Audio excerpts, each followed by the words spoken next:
तो आज जो हम करेंगे वो करेंगे वहां तक पहुंचे कि स्टैंडर्ड डेविएशन निकाल लिया, हमने निकालना सीख लिया। डिफरेंट डिफरेंट मेथड से हम यूज कर रहे हैं यूजेस ऑफ स्टैंडर्ड डेविएशन। उसमें से हमने कहा कि भाई कहीं ना कहीं कंपेयर करने में, समझने में, डेटा को उसमें से हेल्प मिल रही है।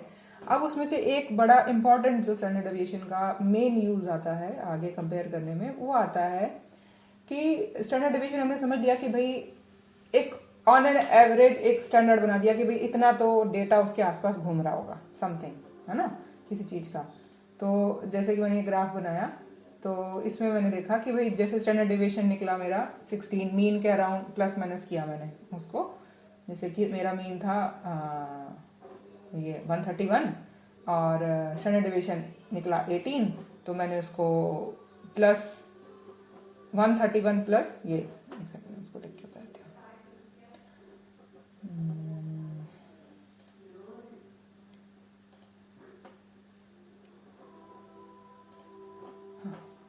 जैसे 130, ये 131 अपना मीन निकला है।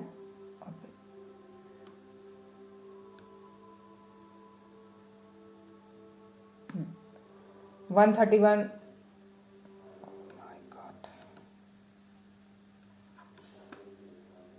दोबारा करना पड़ेगा।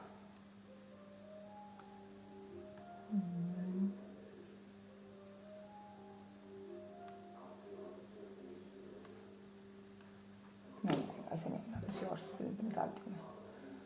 ठीक है, इसमें बस ये समझना है कि 131 अगर अपना मीन निकलता है, दूसरे प्लेन पेज पे समझा दूंगी, तो प्लस किया 18 स्टैंडर्ड डेविएशन, ये वाला, ये देखो दो चीजें इसमें काउंट होती हैं, ये वाला प्लस ये वाला, तो आई अपनी 149 और माइनस किया तो 113। तो 113 से लेकर 149 150 तक एक कुछ लेवल डिसाइड हुआ, एक तरीके से कोई रेंज आई है। तो 113 लगभग ग्राफ पे लगभग यहाँ पे होगा और 149 लगभग यहाँ होगा। तो ये इसका मतलब मैक्सिमम डेटा इसके अंदर आता है। और मैक्सिमम मतलब कितने वाला मैक्सिमम, ये हम बात करने वाले हैं आज कि क्या मतलब है इस रेंज का इसके अंदर। तो उस रेंज से क्या मिलेगा, क्या आइडिया होने वाला है, क्या क्या हम इससे मतलब सा निकाल सकते हैं, इस तरीके का है कि ये रेंज कैसे हमें हेल्प करने वाली है। ये इसका सेकंड स्टेप है। हमने सिर्फ एक ही तुम्हें बताई थी कि मैंने एक रेंज से बनती है इसको प्लस माइनस करने से। अब जो मैं आज में तुम्हें बताने वाली हूँ उसके अंदर वो रेंज का क्या एग्जैक्टली और फर्दर क्या हेल्प है, मतलब कहाँ तक सोचूं इसके अंदर। मैं तुम्हें बता रही हूँ कि एक बुक में दिखाती हूँ कि जो मैं उस दिन तुम्हें बता रही थी कि नॉर्मल डिस्ट्रीब्यूशन का एक वर्ड सा तुमको मैंने कानों में डाला था कि किसी चीज का एक क्या कर रहे हैं, हम ग्राफ बना रहे हैं,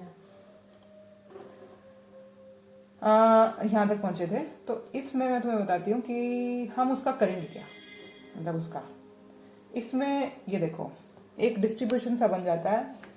मतलब इसमें बताया था कि जो स्टैंडर्ड डिवीजन है, ये वर्ड है, it helps in understanding the distribution around the mean.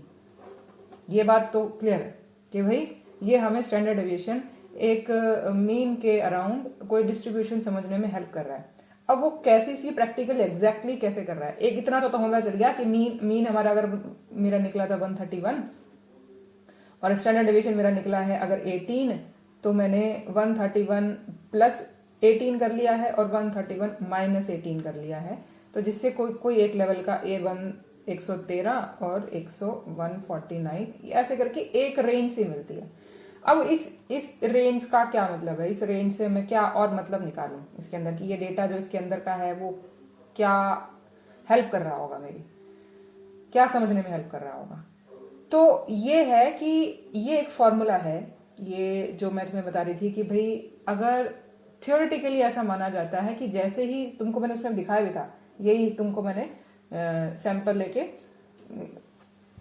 कि अगर डेटा बढ़ाते जाओ तो जब इसको प्लॉट करते हो, जैसे अगर 30 लोगों का डेटा है तो प्लॉट करते जाते हैं तो वो जो ग्राफ है वो लगभग ऐसा कुछ सा बनता है। 30 लोगों का, 60 लोगों का है तो भी थोड़ा ऐसा बनता है। ऐसे करते जब 1000 लोगों का डेटा इकट्ठा होने लग गया तो वो जो डेटा है वो कुछ ऐसा बनने लग जाता है, ऐसे करके। ये इसको बोला जाता है नॉर्मल डिस्ट्रीब्यूशन। देख for example the normal distribution of height something, ये इसका एग्जाम्पल है। ये इसको बोला जाता है नॉर्मल डिस्ट्रीब्यूशन। नॉर्मल का जो एग्जैक्ट जो वर्ड दिया था नॉर्मल डिस्ट्रीब्यूशन, ये वर्ड है, या गॉसियन डिस्ट्रीब्यूशन, ये साइंटिस्ट था उसने बनाया था। और इसने कहा था कि भाई सिर्फ लार्जर सैंपल साइज में समझ आने लगा, लेकिन इसको थ्योरिटिकल नॉर्मल डिस्ट्रीब्यूशन बोल सकते हैं कि theory according to practical life में ये हर केस में 100% हो ऐसा जरूरी नहीं है 100% केसेस में, लेकिन मैक्सिमम केसेस में जितना बड़ा सैंपल साइज होता रहता है वो इस ग्राफ के आसपास इस तरीके का ग्राफ डेवलप होने लगता है खुद अपने आप। तो ये इन्होंने माना कि भाई इसका मतलब अगर 1000 लोगों के लिए 2000 लोगों के लिए या जितना बड़ा सैंपल साइज होता जाता है, अगर उसका डिस्ट्रीब्यूशन ऐसा सा कुछ बन रहा है और उसका कुछ मैंने मीन निकाल लिया, तो इसके अराउंड मेरा जो एक एसडी की रेंज आती है, 2 एसडी की रेंज आए, ऐसे करके इसको डबल कर लूं या तीसरा कर लूं, तो उससे भी मेरे को कोई डेटा के बारे में हेल्प मिलेगी समझने में। मतलब उन्होंने इसकी हेल्प ली कि ऐसा ग्राफ बनता है, तो ये सबके लिए बनता है। और इस ग्राफ के अगर हमने कोई नियम कायदे कानून बना लिए और इससे डेटा से इसको समझ लिया, तो हम हर तरीके के डेटा पे वो नियम कायदे कानून लगा के जल्दी उसका आंसर समझ लेंगे। ऐसे करके एक सेकंड।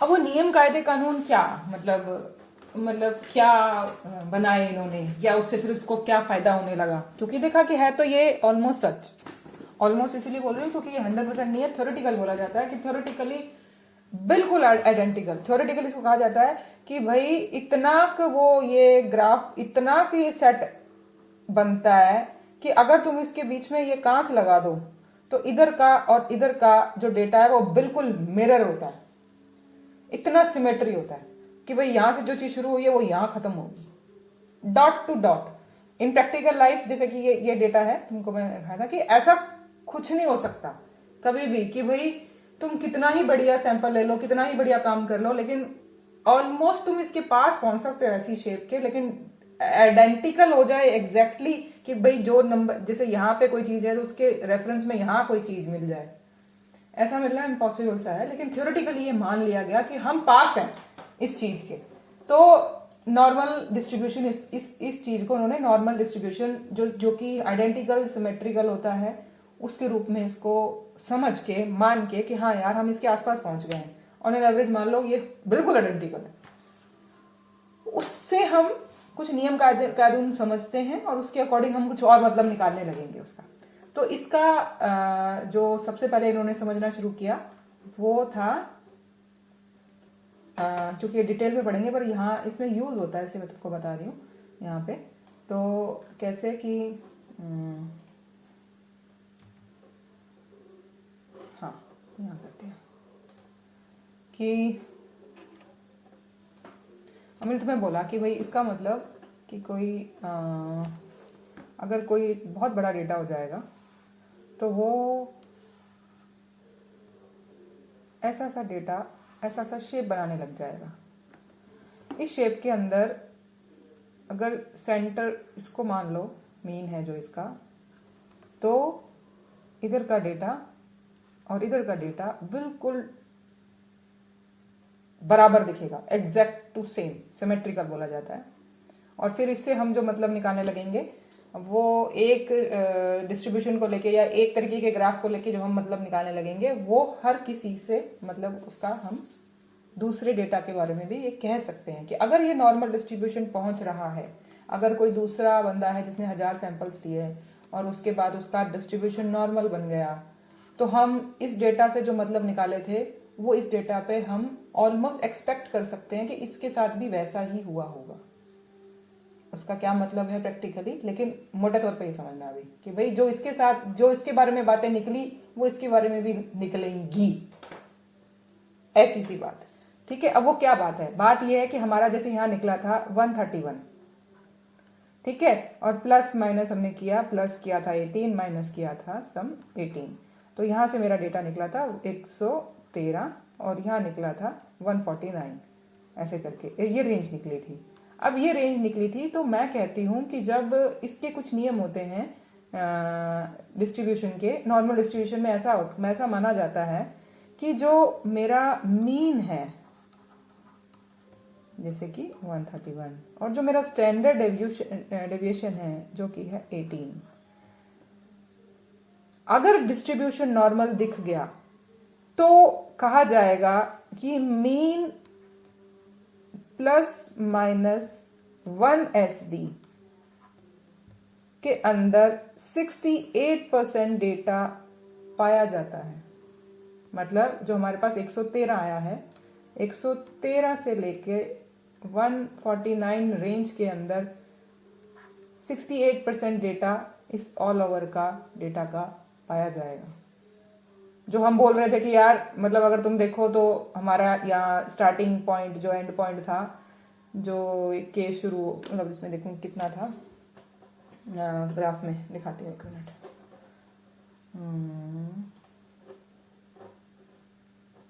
एक्सेल शीट के अंदर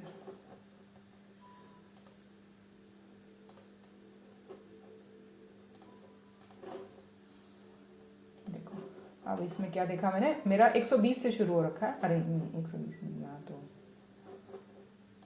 सॉर्ट नहीं किया हुआ, ये रहा सॉर्ट किया हुआ, ठीक है। तो ये 100 से लेकर 180 तक की थी मेरी रेंज प्रैक्टिकल, ठीक है। तो मैं ये कह रही हूँ कि भाई 113 इज समवेयर हेयर से लेकर 149 इज समवेयर हेयर, यहाँ से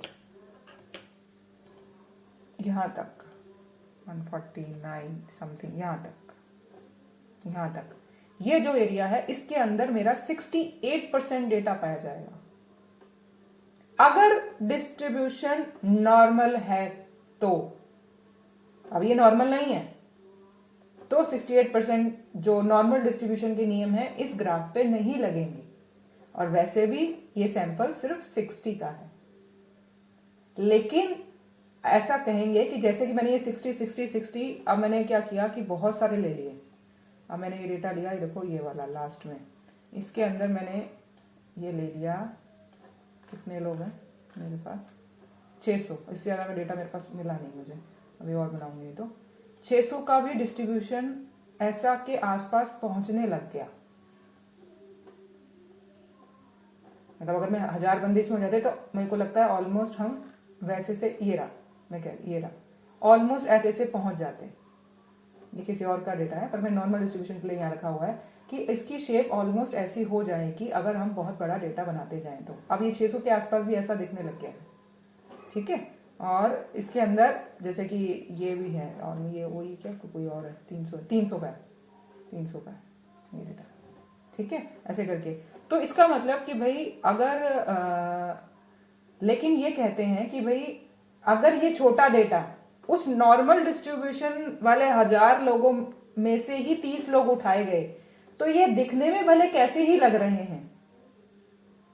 अगर ये 30 लोग उस 1000 लोगों के जो डिस्ट्रीब्यूशन जो कि नॉर्मल बन रहा है उसमें से ही कहीं से उठा लिए, तो जो उस 1000 लोगों के बारे में हमने बातें निकाली हैं कि ये लोग ऐसे हैं, यहाँ रहने वाले हैं, खाना पीना, उनकी बीमारी या कुछ भी जो उसका हमने मतलब निकाला, उस स्टडी का एंड रिजल्ट जो निकाला होगा वो इन 30 लोगों पे लागू हो जाएगा। भले ये हमारी स्टडी के अंदर ऐसे दिख नहीं रहे, मतलब नॉर्मल डिस्ट्रीब्यूशन अब 30 लोगों का या 60 लोगों का डेटा वैसे दिखेगा तो है नहीं, लेकिन कहा जाता है अगर ये नॉर्मल डिस्ट्रीब्यूशन का पार्ट है तो उन पे वो नियम आएंगे। अब हमें कैसे पता कि भाई जो हम पेशेंट्स ले रहे हैं उसका जो डेटा है जो निकाल रहे हैं वो नॉर्मल डिस्ट्रीब्यूशन के नियम, जो अगर 1000 लोग या 2000 लोग या 5000 लोगों का इकट्ठा करने के बाद अगर हम नॉर्मल डिस्ट्रीब्यूशन बनता है कि नहीं बनता, मुझे क्या पता। वो हम अपनी इस टाइम पैथी के अंदर जो रिसर्चेस कर रहे हैं अभी हम वो डेटा डेवलप कर रहे हैं कि अभी हमारे पास इतना डेटा इकट्ठा नहीं हुआ है कि वो कि हर एक टॉपिक को लेकर हर एक उसको लेके बात को लेके जैसे कि बोला कि मैंने एलर्जिक राइनाइटिस में एकोनाइट कैसे काम करती है, उसको मैं 1000, 2000, 5000 लोगों का डेटा इकट्ठा करके फिर उसका ग्राफ बनाऊं, तो मैं देखूंगी कि भाई वो नॉर्मल डिस्ट्रीब्यूशन उसका बनता है। फिर जो मैंने उससे मतलब निकाले वो मैं आगे से जो कोई दूसरा स्टूडेंट कोई नई स्टडी करेगा फिर से एकोनाइट की और एलर्जिक राइनाइटिस की, तो भले वो 10 से करे, 50 से करे, 100 से करे, तो अगर ये बड़े डेटा से जो आंसर्स मिले हैं वो छोटे डेटा भले वो 50 या 70 पेशेंट्स पे जब स्टडी करेगा, तो हम कहेंगे कि इसमें जो हमने रिजल्ट पाएंगे वो तेरे वाले पे लागू हो जाएंगे, क्योंकि हमने एकोनाइट और एलर्जी राइनाइटिस का बड़ा सैंपल लेके देख लिया है और वो नॉर्मल डिस्ट्रीब्यूशन बन रहा है। और अगर नॉर्मल डिस्ट्रीब्यूशन बन रहा है तो उससे जो हमने मतलब निकाले हैं वो उसके छोटे वाले डिस्ट्रीब्यूशन जैसे भी हैं उनमें से सब सच मिलेगा। ये बात समझ आई? यही सारी कहानी है ऑलमोस्ट, कि जो, और हम अभी क्या कर रहे हैं कि हम हर एक टॉपिक, हमारे पास बहुत ज्यादा स्कोप है होम्योपैथी में स्टडी करने का। तो अब ये सोचो कि हमने कितनी की स्टडी करी है। मुझे लगता है हमने 1% स्टडी भी नहीं करी है।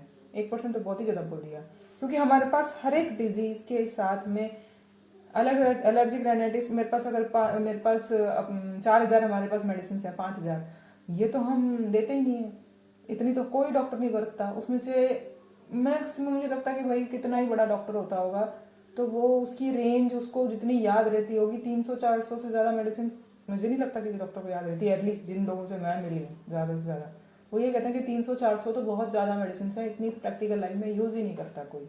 रेयर से रेयर मेडिसिन की अगर किसी की 50 की 70 की या 100 की रेंज है तो कॉमन पॉलीक्रेस्ट वाली 25-30 रह गई। उसके बाद 150 मेडिसिन इन डेली लाइफ एक पर्सन यूज कर रहा है और 400 की रेंज है, मतलब जैसे उसका एक्सपीरियंस हो रहा है वो और कोई यूज कर रहा है उसको और रिजल्ट मिल रहा है। अब वो अगर मान लिया वह मतलब वर्स्ट केस सिनेरियो कि भाई एक पर्सन 200 मेडिसिन, अच्छा खासा एक्सपीरियंस वाला डॉक्टर है, 200 मेडिसिन है, लेकिन एलर्जिक राइनाइटिस में वो 200 की 200 मेडिसिन तो यूज नहीं कर रहा और उसको 200 तरीके का पेशेंट आता है। लेकिन और ये भी हो सकता है इंडिविजुअली वो कोई भी निकाले, किसी ये पेशेंट है उसमें से मान लिया सबको एलर्जिक राइनाइटिस है और आइडल केस बना लिया, ऐसा तो होता भी नहीं है, लेकिन आइडल केस बना लिया कि भाई उसके पास 200 जो मेडिसिन जो से आती थी उस तरीके के 200 पेशेंट्स उसको सेम मिल गए कि भाई उसको एकोनाइट का, एक एलर्जिक राइनाइटिस, एक बेलोडानो का, एक सल्फाइटम का, एक सल्फर का, पल्स का, लाइको का, सबका अलग अलग मेडिसिन का एक एलर्जिक राइनाइटिस का केस मिल गया। तो हम देखेंगे कि भाई सबका ऐसा क्या मिलना कितना मुश्किल है, एक बंदे को, अलग लोगों को तो मिल रहा है ऐसे करके। और यही चीज दूसरी तरीके से, मतलब एक तो इस तरीके की स्टडी हो सकती है कि भाई एलर्जिक राइनाइटिस और 200 डिफरेंट मेडिसिन ऐसे करके, और एक कि भाई एक ही मेडिसिन जो मैक्सिमम लोग करते हैं कि एलर्जिक राइनाइटिस और एक मेडिसिन और उसका 200 का सैंपल या 300 का सैंपल, तो ऐसे करके भी एलर्जिक राइनाइटिस, फिर वो जो 200 मेडिसिन है 200 अलग लोगों को अगर बनाया जाए कि यार एक ही डिजीज ले लो। अब पूरे इंडिया के अंदर मैंने बोला था कि तुम अपने पास एट ए टाइम आज के दिन में अगर देखा जाए तो मैक्सिमम 1500 एमडी स्टूडेंट्स हैं। अब 1500 एमडी स्टूडेंट्स, हर एक स्टूडेंट 100 का सैंपल ले ले, 15,000 हो गए।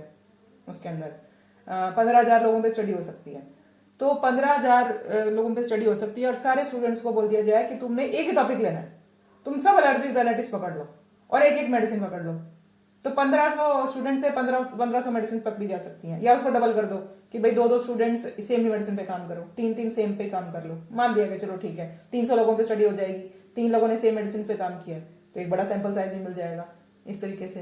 तो इस तरीके से क्या मतलब मिलेगा कि अगर 4 लोगों को या 5 लोगों को अपने मेडिसिन दे दी तो मेडिसिन की संख्या वाले कम कर लो, मतलब हम 1500 मेडिसिन नहीं दे रहे हैं तो हमने कम कर दिए जाए कि भाई हम मान लिया कि 500 लोगों को 3 ही मेडिसिन पे काम किया, 5,000 एक मेडिसिन पे किया गया, 5,000 दूसरी मेडिसिन पे, 5,000 तीसरी मेडिसिन पे। इतना बड़ा सैंपल साइज अगर हमें मिल जाए तो हम एक एलर्जिक राइनाइटिस विद सल्फर, एक allergic rhinitis with pulsatilla, allergic rhinitis with aconite, ये 3 मेडिसिन पे काम किया जाए, अब वो जो डेटा इकट्ठा होगा उसका कोई मुकाबला नहीं है और वो नॉर्मल डिस्ट्रीब्यूशन बना रहा होगा और उसके आगे दुनिया में किसी को करने की जरूरत नहीं पड़ेगी और वो जो निकलेगा उसका आंसर हमेशा के लिए आने वाले सालों के लिए लागू हो जाएगा कि भाई ऐसा होता है, कैसे ठीक होते हैं, क्या नहीं होता।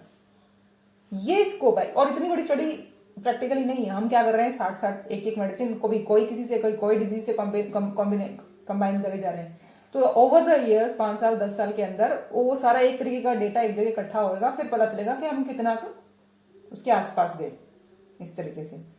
तो ये है। लेकिन आज हमारे पास जितना भी डेटा इकट्ठा कर रहा है, क्या उसका कोई मतलब निकलेगा? आज हमारे लिए हेल्पफुल होगा? कुछ हद तक हो सकता है, कुछ और पूरा वो 100% सच हो हमें पता नहीं। इसलिए आज हम जिस स्टेज पे हैं वो रिसर्च की बहुत स्टार्टिंग स्टेज है। हम जो इकट्ठा कर रहे हैं, जो काम कर रहे हैं, हमारे अंदर वो कितना प्रैक्टिकली कल को यूज होगा। हो सकता है कोई स्टडी तो बहुत ही बढ़िया कल को दोबारा उसकी वाहवाही हो जाए और बहुत मतलब वो यूज होने लगे, उसका डेटा बहुत प्रैक्टिकल लार्ज डेटा के पास में उसके रिजल्ट्स निकले। तो ये तो कल जब सारे 10 तरीके की 50 तरीके की स्टडीज इकट्ठी होंगी तब पता चलेगा उनमें से किसकी वाली सबसे बढ़िया हुई। लेकिन बाय रूल रेगुलेशन जो सर ढंग से कर रहा होगा, कम से कम उसका डेटा सही होगा ऐसे वाली। तो इसलिए आज की जो हमारा काम है वो फ्यूचर में उसकी वैल्यू बहुत ज्यादा बढ़ने वाली है। आज तो है कि आज जो हम कर रहे हैं वो सही ढंग से करें। अगर ढंग से ही नहीं करेंगे तो वो डेटा वेस्ट है, फालतू नहीं, उसका कोई इंटरेस्ट नहीं निकलने वाला। उल्टा कल को कोई यूज करेगा तो जो ढंग का काम कर रहा है उसका रिजल्ट खराब हो रहा होगा। अरे भाई ये लोगों ने तो इसका ग्राफ तो ऐसा बन रहा है, मेरे वाला तो ऐसा बन ही नहीं रहा। पता चला कि उसने तो ढंग से काम ही नहीं किया था। ठीक है, तो होगा क्या आखिरकार कि हमारे पास एक रेंज मिली और इस रेंज ने हमें बताया कि अगर ये डिस्ट्रीब्यूशन नॉर्मल होता है तो इसके अंदर 68% डेटा आ जाता है। और दूसरी चीज कि भाई अगर इसके अंदर इसको मैं डबल कर दूं ऐसे करके, अब जैसे मैंने बोला कि 131 ये वाला प्लस 2 इंटू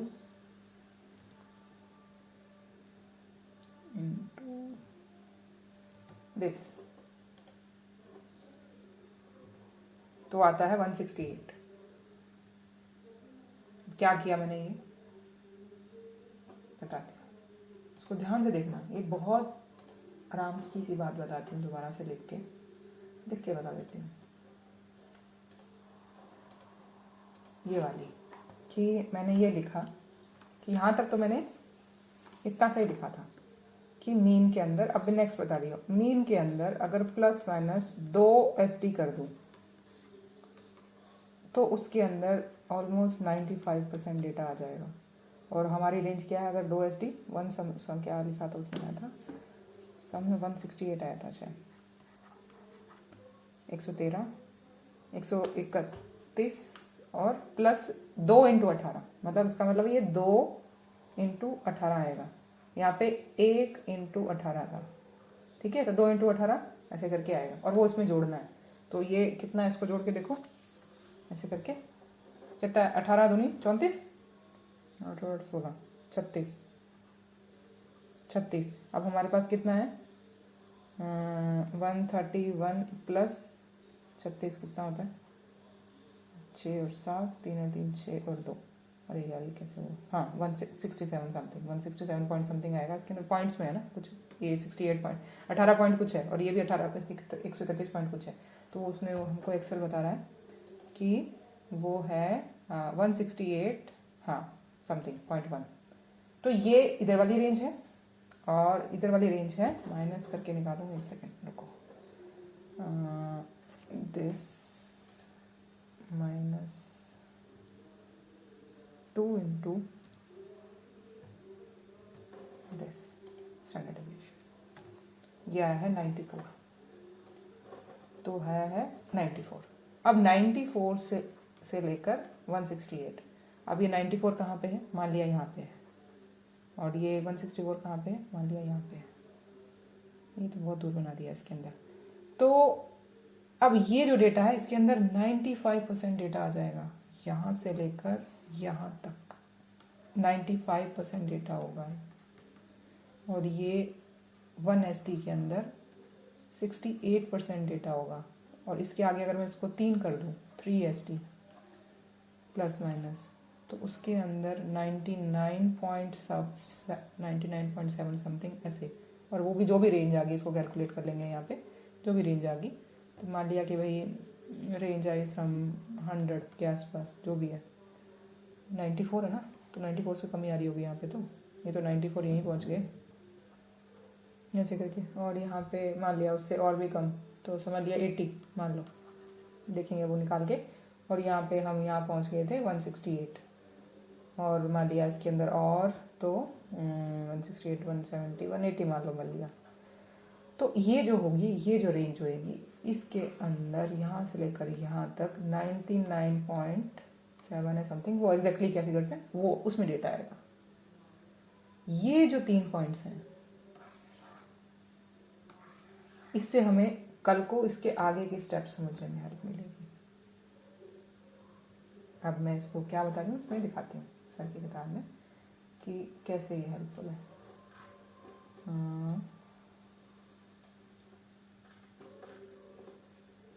ये कानों के आसपास गया या ऊपर से गया?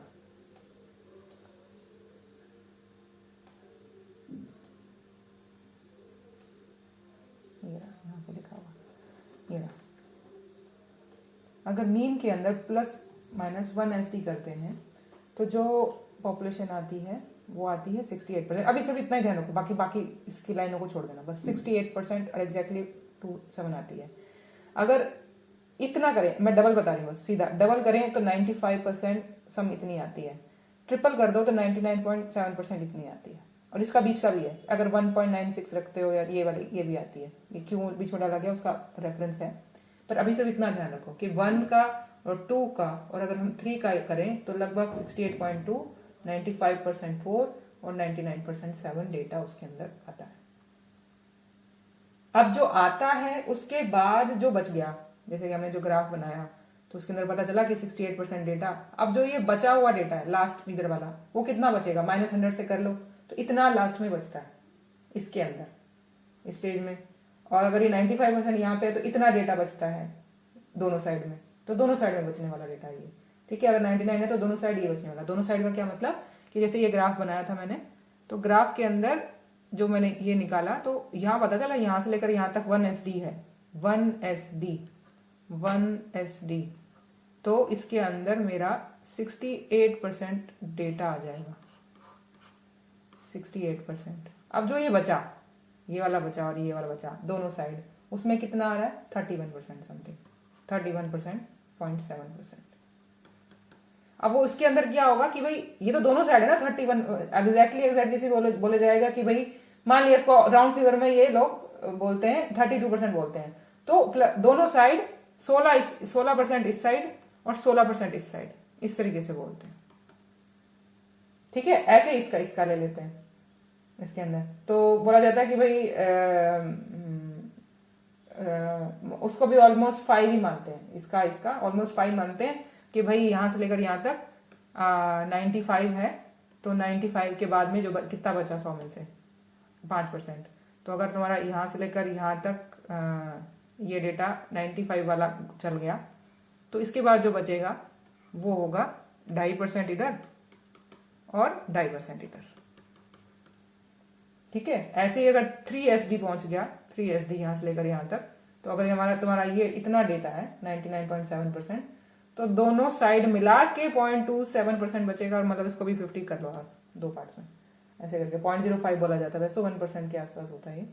99 और 99.7, ये देखो 99% और 99.7%, ये बहुत ही कॉर्नर पहुंच रहा था, इसको ऑलमोस्ट बोला कि 5 पॉइंट जो ये लास्ट में ऑल ओवर 0.05 इधर 0.05 इधर, ऐसे करके ये डेटा इसमें मिलेगा ऐसे करके, क्योंकि ये नॉर्मल डिस्ट्रीब्यूशन होगा। अब इसका मतलब कि अब इससे फायदा क्या, इससे फायदा ये कि भाई इसमें क्या होगा कि अब मेरे पास यहाँ रेंज लिखी हुई ना कि ये लेवल कितना था, यहाँ से यहाँ तक कितना था, जैसे मैंने बोला था कि आपने कैलकुलेट किया, मैंने कि ये कितनी रेंज है, ये रही, हाँ ये रही 119 से 149। अब ये एक रेंज है जिसमें 68% का मामला सेट है। अभी एक दूसरी रेंज है जिसमें ये वाला मामला सेट है। हाँ बेटा कौन है, क्या पूछा?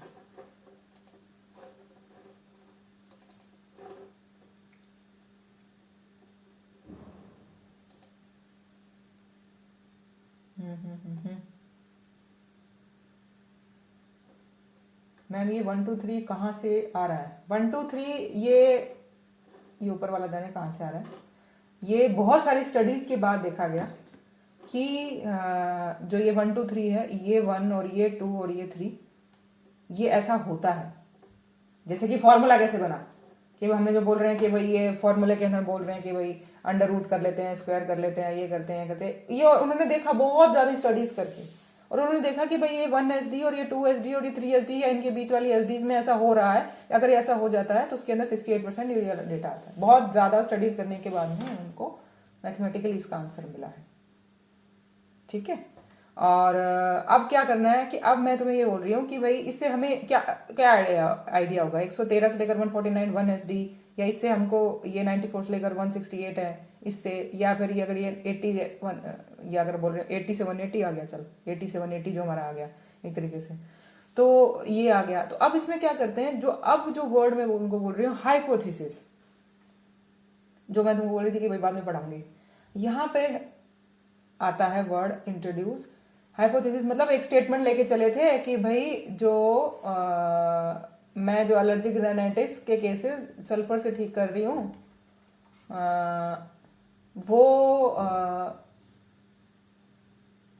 इस कॉन्फिडेंस लिमिट में या इस लिमिट के अंदर, और अगर मेरे केसेस इस लिमिट में आएंगे ना, ये लास्ट वाले लिमिट के अंदर, अगर मेरे केसेस मतलब जितने मैंने ठीक किए उसका कैलकुलेट करने के बाद में जो भी आंसर आया, अगर वो आंसर यहां का है, इस एरिया का, बाहर वाले एरिया का, तो कहा जाता है आपकी स्टडी सक्सेसफुल है। और ये जो इसके अंदर डेटा ऐसे कहा जाता है कि भाई सल्फर जैसे कि वो क्वेश्चन पे है, रिसर्च क्वेश्चन पे, कि एलर्जिक राइनाइटिस और सल्फर के एलर्जिक राइनाइटिस सल्फर से ठीक होता है। नल हाइपोथेसिस हम बोलेंगे कि भाई ठीक नहीं होता, और अल्टरनेटिव हाइपोथेसिस हम लेके चलेंगे। अल्टरनेटिव ये नल और अल्टरनेटिव नामकरण कर दिया। सीधी बोलो कि भाई एक पॉइंट हम लेके चल रहे हैं कि भाई हमारा नेगेटिव पॉइंट कि भाई इन दोनों ये सल्फर इसको ठीक नहीं करती, ये पहला पॉइंट है। दूसरा पॉइंट कि सल्फर इसको ठीक करती है। तो हम दोनों के लिए सबूत इकट्ठे करेंगे। हम पेशेंट्स देख रहे हैं तो सबूत इकट्ठे करेंगे, तो हमको सबूत चाहिए और जिसका कैलकुलेटिव आंसर यहां आना चाहिए, तो हम कहेंगे कि भाई मैंने ठीक करके दिखा दिया। तो जो आंसर आएगा अगर वो यहां आए, इस एरिया के अंदर आए, मैथमेटिकली 80 से 34 यहां या इसके अंदर यहां आए, जो भी कैलकुलेट करेंगे हम, जैसे भी करेंगे, तो हमारी स्टडी को हम सक्सेसफुल कहते हैं। अगर वो इसके अंदर रह गई, इस एरिया के अंदर रह गई, तो कहा जाएगा कि भाई इसको सल्फर एलर्जिक राइनाइटिस को ठीक नहीं करती, क्योंकि वो तो मैक्सिमम पॉपुलेशन के साथ में पाई जा रही है। जो ना का एरिया है, ये है नो वाला एरिया, ये जो कॉर्नर्स होते हैं वो होता है यस वाला एरिया हमारे लिए, अल्टरनेटिव एरिया, और ये हाइपोथेसिस, नल हाइपोथेसिस एरिया बोला जाता है। इसे हम कहते हैं रीजन ऑफ एक्सेप्टेंस, एक्सेप्ट और region of rejection. Rejection of what? इसको, नल को रिजेक्ट करने वाला और नल को एक्सेप्ट करने वाला। नल मतलब नल का कोई नाम समझ लो, नंबर 1, बस एक नंबर 1 को एक्सेप्ट करने वाला, नंबर 1 को रिजेक्ट करने वाला, रीजन, तो उसको कहते हैं रीजन। अब वो क्या होगा ये हम डिसाइड करते हैं जैसे स्टडी करने से पहले, कि जो मैं अपना डेटा लेके चल रही हूं, वो मैं ये जो लिमिट है, इसको 1 SD वाले को, इसको हम, इस कॉर्नर्स को बोला जाता है, इसके बीच वाले को कॉन्फिडेंस लिमिट। कॉन्फिडेंस लिमिट, जो आगे मैं वर्ड्स बताऊंगी, वर्ड्स हैं इसके अंदर, कॉन्फिडेंस लिमिट। और ये जो बीच का एरिया अगर इसको नाप लो तो उसे बोलते हैं कॉन्फिडेंस इंटरवल। लिमिट यहां से लेकर यहां तक वाली, ये कॉन्फिडेंस लिमिट क्या यूनिवर्सल है? कॉन्फिडेंस लिमिट मैं लेके चल रही हूं कि मैं ना 68% 1 SD पे काम करने वाली हूं, और इसके आगे भी होता है 0.01% 1% पे या 0.05 पे, वो सेकेंडरी चीजें बाद में बताऊंगी। लेकिन एक ये लिखे कि मेरे को ये कॉन्फिडेंस है कि भाई 68%, मेरे को इतना ही कॉन्फिडेंस है कि मतलब जो मैं 2 लेके चल रही हूँ, सल्फर एलर्जिक राइनाइटिस को ठीक करती है, मेरे को इतना कॉन्फिडेंस है। तो वो कॉन्फिडेंस में कॉन्फिडेंस लिमिट मेरी मैक्सिमम रखूंगी, मतलब मैं कहूंगी कि भाई मेरे को ना 95% वाले एरिया के अंदर काम करके दिखाना है कि भाई मेरा जो रिजल्ट है ना इससे बाहर आएगा यहाँ पे, कि भाई ये तो करके ही दिखाती है। तो मैं अपने कॉन्फिडेंस के हिसाब से कि भाई मेरी स्टडी मतलब वो कितना का काम कर सकती है, मैंने पहले वाला लिटरेचर पढ़ाया है, उसमें देखा कि लोगों ने 95% कॉन्फिडेंस लिमिट के अंदर रिजल्ट निकाल के दिखा दिए कि भाई इसके बाद यहाँ पे हमारे रिजल्ट्स आ गए, और उन्होंने बोल दिया कि सल्फर एलर्जिक रैंडाइटिस को ठीक करती है। जिन लोगों को कॉन्फिडेंस नहीं होता और नई स्टडीज होती है वो लोअर कॉन्फिडेंस लिमिट लेके चलते हैं, फिर वो कहते हैं कि भाई मेरे को मैं 68% कॉन्फिडेंस लिमिट ही लेके चल रहा हूँ, आंसर यहाँ आ गया ना 67 ये वाले एरिया में 100 इस वाले एरिया से जैसे ही बाहर आ गया, यहाँ पे भी आ गया और यहाँ पे भी आ गया, माइनस में आया या प्लस में आया, जैसे भी आंसर आए, तो मैं कहूंगा कि मेरी स्टडी सक्सेसफुल है ऐसे वाली। लेकिन मैंने क्योंकि अपना लिमिट ही छोटा रखा ऐसे करके, अगर मैंने अपना लिमिट बढ़ा दिया तो इसका मतलब मेरे को मेरा कॉन्फिडेंस था वो काम करने का, और फिर अगर 99% आ गया, जैसे कि जो वैक्सीन्स होती हैं और मोस्टली जो मेडिकल साइंस होती है वो या मिनिमम तो 95% पे काम करती ही करती है, या फिर जो और स्पेसिफिक और डेंजरस डिजीज होती है वो तो 99.7 वाली कॉन्फिडेंस लेवल लेकर चलती है, ये वाली कि हम इस पे काम करेंगे और इससे हमारा डेटा इतना ही बढ़िया हुआ, अगर 1000 में से इतने लोग पक्का ठीक ही हो गए उसके अंदर वाले, तो ही हम किसी और पे लगाएंगे, वरना नहीं लगाएंगे, वो वाली बात होती है इसके अंदर। ठीक है, तो जो वर्ड्स अभी डालने वाली हूँ कानों में वो है कॉन्फिडेंस लिमिट, कॉन्फिडेंस ये है लिमिट, ये है लिमिट, ये है इंटरवल, ये वाला इंटरवल इनके बीच का कॉन्फिडेंस इंटरवल, फिर ये होगा region, rejection region, acceptance region, null hypothesis और अल्टरनेटिव 1 नंबर 2 नंबर समझ के एक बार छोड़ दो, लेकिन वर्ड्स कुछ ऐसे हो गए।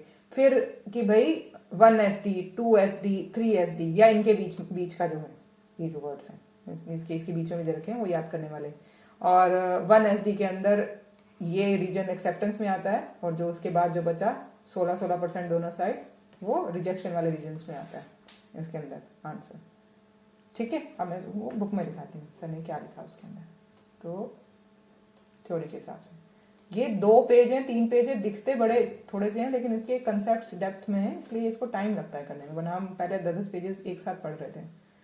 ठीक है, तो ये हमने पढ़ा कि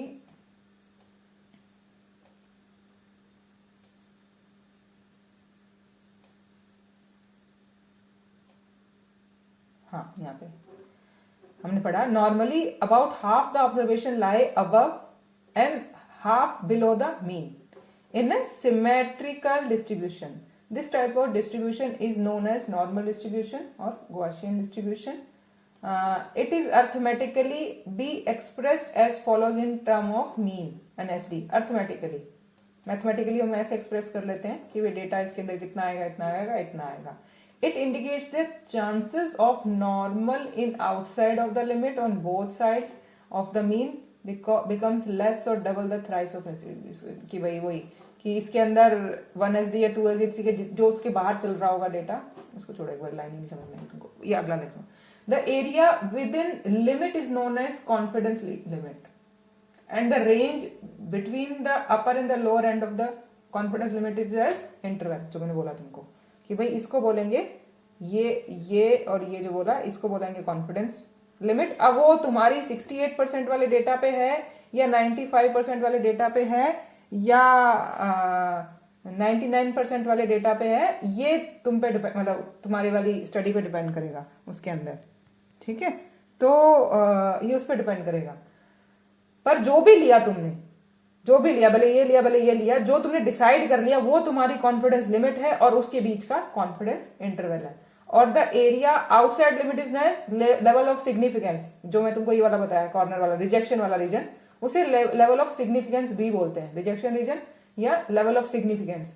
the value lying 5% level of significance is called as critical level of significance. जो अब ये जो कॉर्नर पे आई, ये तो लिमिट बन गई कॉन्फिडेंस लिमिट ऐसे करके, और ये लेवल जो रीजन ऑफ रिजेक्शन या बोलेंगे level of significance, same he word है दोनों के, वो आएगा क्रिटिकल लेवल ऑफ सिग्निफिकेंस। ये पॉइंट जो बोलेंगे क्या ये पॉइंट्स एग्जैक्टली इस ग्राफ के अंदर, अरे यार इसको दिखाऊं एग्जैक्टली, ये अगर मेरा एरिया इधर है, ये कॉन्फिडेंस बन गई, इंटरवल बन गया, कॉन्फिडेंस लिमिट बन गई, ये रीजन ऑफ सिग्निफिकेंस बन गया, ये रीजन ऑफ एक्सेप्टेंस बन गया। तो मैं बोलूंगी कि जो एग्जैक्ट पॉइंट, जिस पॉइंट से ये काम शुरू हो रहा है करने वाला, ये जो पॉइंट है इसे हम बोलते हैं critical level of significance and the value lying at 1%। ये 5% के लिए बता रहे हैं, और वो जो 5%, अगर 1% वाला एरिया है आगे भी, तो भी उसे हाईली सिग्निफिकेंट एरिया बोलते हैं। क्रिटिकल लेवल ऑफ सिग्निफिकेंस 95% वाले एरिया का नाम रख दिया जाता है। मतलब ये सर ने लिखा हुआ है, ऐसे कोई यूनिवर्सल नहीं है, पर फिर भी इसे बोलते हैं ऑल ओवर कि हाँ एक क्रिटिकल लेवल, और अगर जो 1% एरिया का आ गया, ये जो पॉइंट आ गया, उसे बोलते हैं हाईली सिग्निफिकेंट एरिया। इतना बताओ, इतना समझ आया? फिर अपने आगे चलेंगे, और इसके आगे बस यही है कि भाई most of the statistical studies level of significance is set as 5% probability, और इतना इतना ये लाइन बाद में समझेंगे। बस ये अभी तक वर्ड्स कान में डालने के लिए कि ये इसका यूज केस है, क्योंकि इसके बाद इन्होंने ये एग्जाम्पल दिया, और इस एग्जाम्पल के अकॉर्डिंग ये निकाला उन्होंने मीन, कि भाई मीन इसका ये निकला, एसडी इसका इतना निकला, तो मैंने इसका 1 SD, ये 2 SD या 3 SD के अकॉर्डिंग मैंने कैलकुलेट करके ये लिमिट निकाल ली। ये निकाली 115 से 65, 150 से ये 170, 145 से 70, जिसके अंदर 60% डेटा आ रहा था, 95% वाला आया था, 99% आ रहा था। अब इन्होंने बोला thus it indicates that the limit of mean plus 3 SD, the height above 173 and below 147, ये वाले the chance of occurrence normal height is only 1%। इससे आगे इधर वाली साइड और इधर वाली साइड अगर किसी की हाइट आती है तो उसका 1% चांस बनेगा कि भाई 1% लोगों में ऐसा हो सकता है कि भाई इससे भी इधर और इससे भी इधर रह जाए। क्योंकि मैं तो 3 SD लेके बैठ गया, 99.7% लोगों का काम तो इससे अंदर ही होना चाहिए, इसके बाहर ही होगा अगर किसी की हाइट निकली तो। So the chance of occurrence height side due the abnormality is 90, इन्होंने 95% के लिए अगर बोला तो दोनों रेंजेस के लिए। इस पूरी कहानी का जो मैंने अभी बोला, इसका तुम्हें 25-30% भी समझ में आया? क्या बोला मैंने? 2 मिनट इंटरनलाइज करके देती हूँ कि भाई सेम ही वर्ड डाले मैंने कान में। नॉर्मल डिस्ट्रीब्यूशन वर्ड डाला, उसकी रेंजेस डाली, उसके अलग अलग पॉइंट्स, कितना % डेटा कितने एरिया में आता है, उससे हमें क्या हेल्प मिलेगी, उसका नामकरण कुछ कर दिए गए, इधर वाले लेवल को ये बोलते हैं, ये बोलते हुए उसके नामकरण कर दिए गए हैं। ऐसे करके उससे हमें कल को और रेफरेंस बात समझ आएगी, और एग्जैक्टली एक एग्जाम्पल देख के उसकी एग्जैक्ट लिमिट्स एक एग्जाम्पल ने बता दी। ठीक है, अब ये पढ़ना इसके साथ में दोबारा, क्योंकि एक ही चीज रहेगी। कोफिशिएंट ऑफ वेरिएशन तुम्हें करा देती हूँ ताकि अपना मेजर ऑफ डिस्पर्शन खत्म हो इसके अंदर। कोफिशिएंट ऑफ वेरिएंस समझ लो कि जो हम कर रहे थे अभी तक स्टैंडर्ड डेविएशन या मीन डेविएशन जो कर रहे थे, उसमें क्या आता था कि एक ही चीज हो रही है, एक ही चीज का डेटा लिया जा रहा था, और जब एक ही चीज का डेटा लिया जा रहा है, जैसे हाइट का ही लिया जा रहा है, तो सब कुछ सेंटीमीटर्स में ही होगा, तो सब काट रहे हो, कैलकुलेट कर रहे हो, सब कर रहे हो। अब ये जैसे 145 से 175 है, ये अगर सेंटीमीटर्स में ही चल रहा है, सब सेंटीमीटर्स में चल रहा है, SD साइज सब कुछ इसका एक ही रेंज में चल रहा है, मतलब एक ही तरीके का वो चल रहा है अपना मेजरमेंट। लेकिन अगर दो चीजें अलग हों, उनकी यूनिट्स अलग हो, और किसी तरीके का कोई प्रॉब्लम उसमें अंदर कंपैरिजन में अगर प्रॉब्लम आता है, अगर मान लिया कि एक ने सेंटीमीटर में, एक में इंचेस या समथिंग कुछ अलग हो, अगर रिलेटिव मेजर्स अलग हो, मतलब उनका कुछ अलग होता है, तो उसका एक कुछ और फॉर्मूला है जिससे उसका बात समझी जाए। जैसे कि बोला कि भाई एक ने तो BP निकाल लिया, एक ने हाइट निकाल दिया, अब दोनों का, इनका तो अगर आपस में कोई रिश्ता समझना हो तो समझा नहीं सकता। BP तो कहीं mmHg में और कोई अलग ही बात से निकल रहा होगा, और हाइट तो कहीं सेंटीमीटर्स में निकल रही होगी। तो दोनों के बीच में अगर हमें कोई कनेक्शन समझना है, दोनों को कुछ कंपेयर करना है, तो फिर ये तो बातें बन ही नहीं सकती। तो उनको आपस में जोड़ने के लिए कि एक दूसरे की बात किसी तरीके से कनेक्ट हो जाए, ये तरीका है उसको करने का। कैसे? जैसे एक क्योंकि इतना सा पढ़ देती हूँ। Coefficient of variation is used to compare the variability of one character in two different groups having different magnitude of values, or two characters in the same group by expressing in percentage। दो एक ही character दो अलग अलग groups में हो और different magnitude हो, मतलब कुछ अलग ही हो, या दो ग्रुप्स का two character in the same group, एक ही ग्रुप है लेकिन उसमें यही नापा जा रहा है और यही नापा जा रहा है, एक बीपी नाप रहा है उसका, एक कोई हाइट नाप रहा है। अब एक ही ग्रुप के बारे में दो बातें कही जा रही हैं और फिर उसके बारे में कोई मतलब निकालना है, तो कैसे निकालोगे? ये तो दो अलग चीजें हैं। या फिर एक ही तरीके का करेक्टर था लेकिन दो अलग अलग ग्रुप्स में नापा गया, किसी भी तरीके से, ये दो तरीके से होता है। तो ये कुछ कंपेयर करने लायक बनो, इसके लिए ये तरीका बनाया था, जिसमें करना क्या होता है, बस एस डी और मीन सेम ही चीजें हैं जिसको इनटू कर रहे होते हैं। It is always expressed in percentage, क्योंकि परसेंटेज में निकाला अगर तुम ऐसे रखते हो तो उनकी ये जो यूनिट्स होती है कैंसिल हो जाती हैं। कैंसिल होने की वजह से जो इसका कोई प्रॉब्लम आ रहा होता है वो सॉल्व हो जाता है। Many times we compare the variation of the same character in two or more different series. It may be of interest to know whether the height varies more in spleens or in heart. क्या है? More in spleens and or in hearts. Growth varies more in girls. अच्छा, something. कोई wait है, मैंने height पढ़ दिया इसको।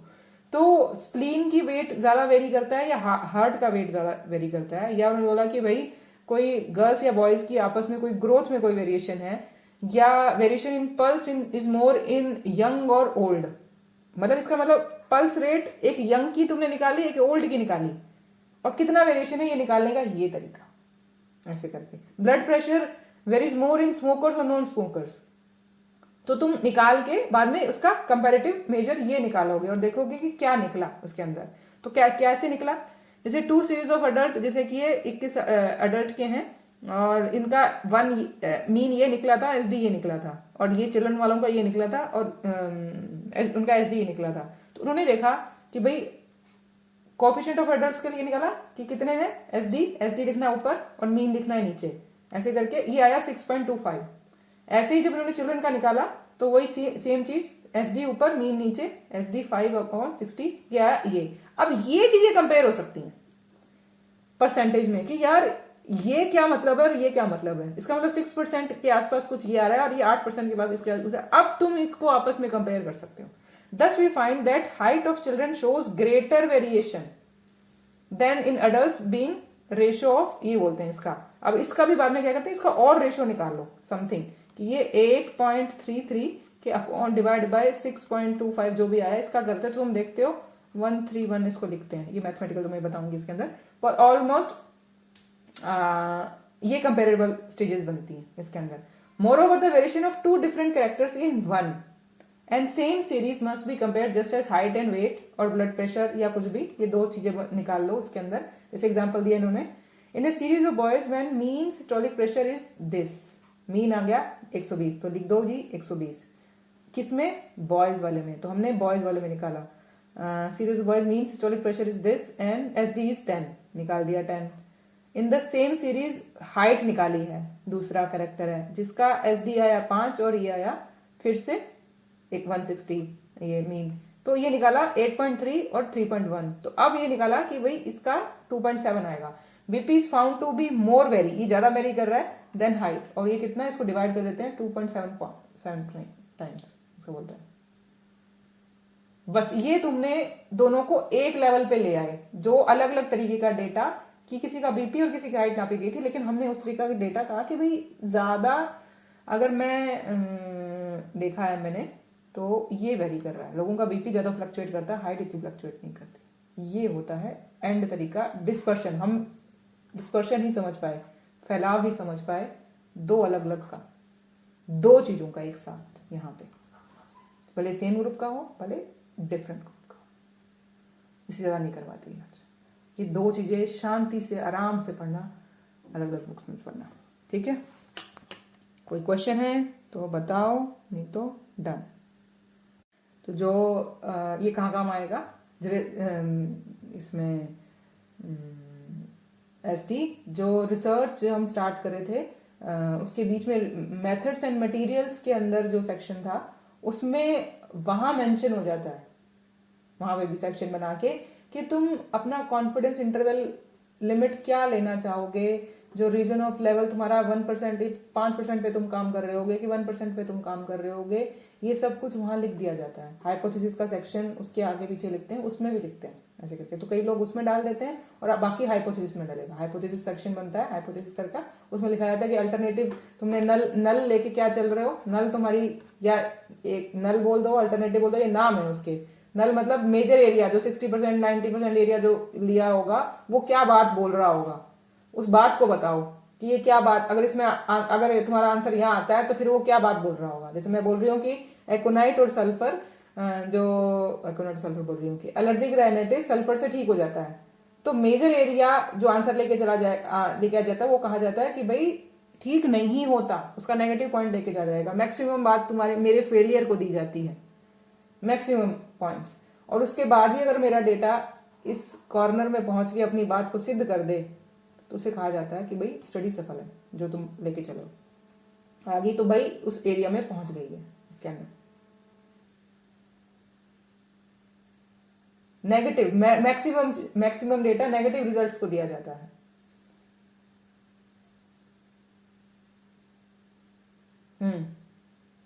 Confidence, जो ये लिमिट के अंदर, जो कॉन्फिडेंस लिमिट मैंने बनाया है इसके अंदर, उसके बीच का डेटा नेगेटिव के लिए दिया जाता है, नल हाइपोथेसिस के लिए दिया जाता है।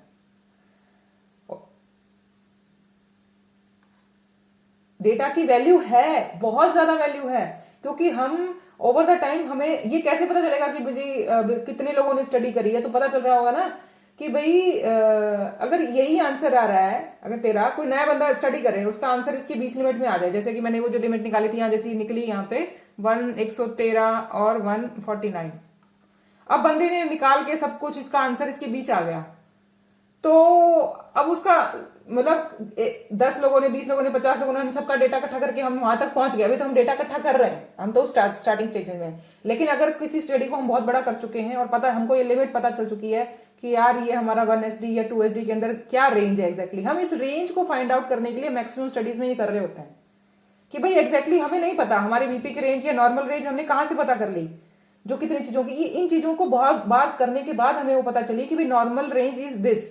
अब हम डिजीज पता कर रहे हैं, डिजीज एकोनाइट से या एलर्जिक राइनाइटिस से कोई सिम्टम्स को कवर करने की कोशिश कर रहे हैं, तो हम लिमिट पता कर रहे हैं कितना का ठीक हो सकता है, और इस लिमिट में है तो इसका मतलब मैक्सिमम लोग फेल ही हुए, मतलब एक तरीके से कि बीच में नहीं हो रहे यार, ये तो इतने, क्योंकि अगर ये इसके बीच में आ रहा होगा तो तुम्हारे सिम्टम्स ठीक नहीं हो रहे होंगे बाय डिफॉल्ट, तभी तुम नल के अंदर घुस पाओगे। अगर तुम्हारे सिम्टम्स ठीक हो रहे होंगे तो ऑलमोस्ट तुम्हारी जो कैलकुलेशंस, तुम्हारा सारा डेटा ये बता रहा होगा कि तुम 5% या 1% रीजन में तुम्हारा रिजल्ट आ रहा है। तो मैक्सिमम चीज नेगेटिव को दी जाती है। नेगेटिव का मतलब ये नहीं होता कि भी तुम फेल हो गए, इसका मतलब तुम्हें कुछ नया नहीं मिला, इतनी बात तो हमें पहले पता ही थी। हाँ हाँ, कि भाई मैं इतना तो मैक्सिमम लोगों की बात साथ हो ही रहा था और इसमें तो कुछ नया तो मिला ही नहीं है। हम स्टडी क्यों करते हैं? नया कुछ पता करने के लिए। बस हमारे साथ ये है कि हम ऑलरेडी वो चीजें जानते हैं कि भाई हमने देख लिया है कि भाई पल्सटिला मोस्टली फीमेल रेमेडी है, उसके अंदर ये सिम्टम्स कवर होते हैं। कहां से मिली? बस हम उसको अब ये मैथमेटिकली प्रूव कर रहे हैं। जैसे मैं तुमको पहले उसमें बताया था कि हम जो स्टडीज कर रहे हैं उसके अंदर हम क्या होम्योपैथिकली हम क्या अचीव करना चाहते हैं, कुछ नया मिल जाए, सेम ही चीज का कुछ वेरिफिकेशन मिल जाए, कुछ सेम ही चीज का नया तरीका मिल जाए, समथिंग, तो हम उसको मैथमेटिकली कई चीजों को दोबारा से प्रूव करके दिखा रहे हैं। बस ये से कहते हैं, क्योंकि हम उनकी भाषा में कन्वर्ट कर रहे हैं। बस ठीक है, हमें तो पता ही है कि भाई काम कर रही है। एज ए होम्योपैथ मेरे को क्या फायदा इसका, मुझे बताओ, इस सारे डेटा का। कुछ नई मेडिसिन आई है, नई मेडिसिन किसी डिजीज के अंदर, कोविड नई चीज थी तो उसके अंदर तुमने करो ये सब कुछ करके बताओ उसका बहुत, तभी कोविड के अंदर ही सारा रिसर्च फ्लेयर अप हो गया इसके अंदर, क्योंकि एक नई चीज आ रही थी। पुरानी चीजों में तो एज अ होम्योपैथ मुझे क्या ही इंटरेस्ट, कि मुझे पता ही है कि भाई इंडिविजुअलिटी पे काम करती है, लेकिन उसके अंदर ये तो है ना कि भाई किस साइड, क्योंकि ऑलमोस्ट बुक्स के अंदर वो सब लिखा हुआ था कि भाई अब कितनी बढ़िया मेडिसिन है सल्फर स्किन के लिए। अब इसका मुझे डेटा इकट्ठा करने की क्या जरूरत है, मुझे तो पता ही है, लेकिन दुनिया को बताने के लिए, समझाने के लिए, या फिर कुछ जैसे कि किस स्किन डिजीज में बेटर है। स्किन डिजीज तो बहुत बड़ा चैप्टर है, उसमें कौन सी वाली, या हर एक किसी में।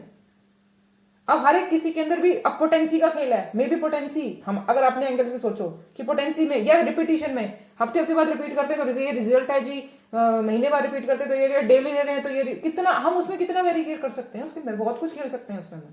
और उस तरीके का डेटा एग्जैक्ट हमें पता हो तो हम हमारे तो फेलियर के चांसेस कितने कम होते जाएंगे। हम फंसी इन चीजों पर रहे कि सिम्टम्स हमें पता है, मैच कर रहे हैं तो मैच करने में प्रॉब्लम हो जाता है कि हम उनका और मेरा सिमिलर नहीं बना पाते, सिमिलर मिल गया तो हम पोटेंसी में रिपीटिशन में खेल जाते, प्रॉब्लम आ जाती है, कुछ ना कुछ दिक्कत आ जाती है। इसका मतलब कहीं लैकिंग तो है, हमारे पास जो डेटा है वो 100% ट्रू तो नहीं हो रहा है, हम हाँ और इम्प्रूव कर सकते हैं। और ऐसा मैथमेटिकली इतना एग्जैक्ट मिलने वाला तो फिर वो प्रैक्टिकली कितना यूजफुल होगा। ठीक है, और कोई क्वेश्चन? Good night.